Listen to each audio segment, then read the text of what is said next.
Okie dokie. Welcome. We are just going into Fleet Warp to 100 kilometers from Operation Wyrmslayer.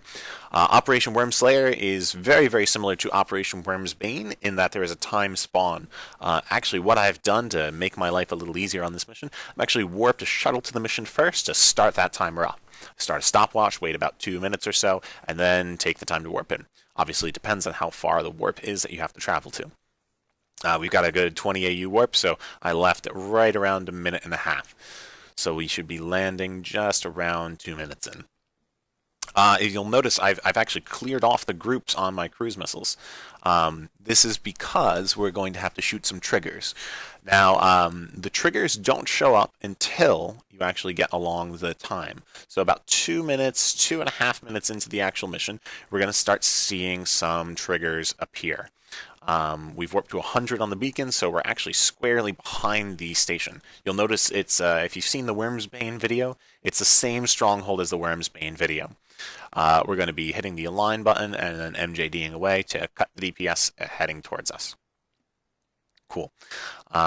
Now it's actually just a matter of waiting for the correct spawns to show up. On the right side of the screen, you'll notice I've got them sorted alphabetically. This is important because we're going to have a bunch of spawns. Now, all elite frigates have two names to them. All elite frigates, elite cruisers, things like that, right? So like Coriolis High Captain, Coriolis Wing Leader, Corelli Guardian something or another, Corelli Guardian Protector, right? Anything that's got two names to it, Guardian Protector, Lord Admiral, High Captain, those are going to be elite ships. Anything with a single name, like the Coriolis Captain, those are going to be non-elite ships.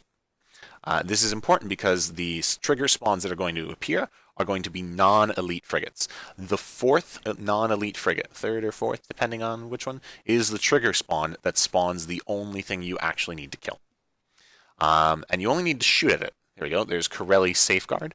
And you noticed a bunch of other frigates spawned near that stronghold as well. But it was only the Safeguard that was one of the tech ones. You don't even have to kill these things. You just have to shoot at them. Corelli Protector and Corelli Guard spawned. We're going to lock them up too, just so we have them in the right sequence. And we got the Corelli Safeguard locked up. I'm going to just fire a shot at it just to make sure.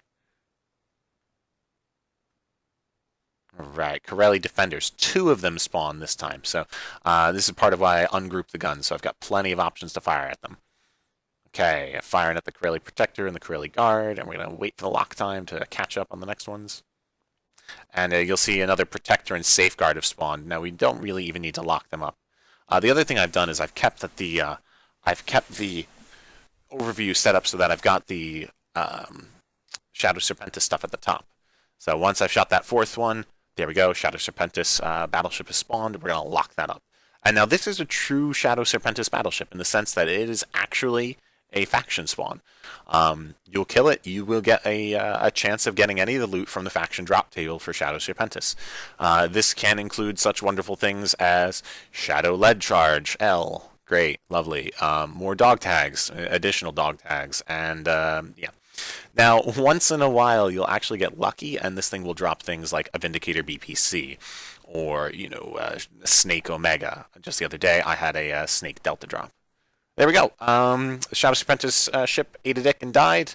We're going to bookmark this location, because now we can go turn in the mission. Now, this is going to make our life really super, super sweet and simple. Whoever's got the mission goes, docks up, turns in the mission, and you go and warp back to the wreck, and there's no more mission there to shoot at you.